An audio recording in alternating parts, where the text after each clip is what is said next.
जो serious patients हैं उनको ईआर रेफर करें। एंड सेकेंडली जो हमारा मकसद है वो यहाँ इन पेशेंट्स को बताना है कि एमडीआई एक्ट इनके लिए नुकसानदेह है। हमें कोई इशू नहीं है पेरेंट्स का या कोई भी आप कह लें, क्योंकि पेशेंट्स हमेशा ये समझते हैं कि शायद इस दफ़ा फिर डॉक्टर्स को अपनी पे की इशू है।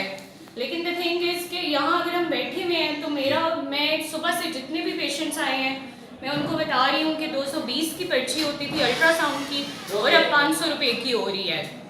तो ये गरीब मरीज़ वो मरीज़ है जो 200 रुपये दिहाड़ी नहीं कमाता, तो ये 500 का अल्ट्रासाउंड किधर से करवाएगा? ठीक है। ये किस किस्म की तब्दीली है और हम किस तरफ जा रहे हैं अपने मरीजों के लिए। मैं सिर्फ यहाँ पे इसलिए बैठी हुई हूँ, मेरे कोलीग्स इसलिए बैठे हुए हैं कि हम लोगों को यहाँ पे अवेयरनेस दे सकें कि बेसिकली मेडिकल टीचिंग इंस्टीट्यूट है क्या।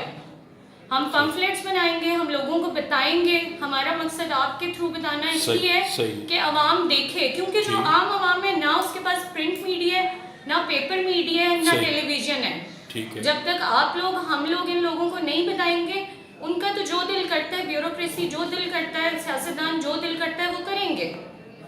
ठीक है, हमारा मुल्क कर्जों में डूबा हुआ है, लेकिन उसका ये मतलब नहीं है कि एक वो आदमी जिसकी बिलो एवरेज इनकम है आप उससे सारी चीजें निकालो। This is not the way. तो स्ट्राइक आपको वाईटीए वाले ज्यादा बेहतर बता सकते हैं।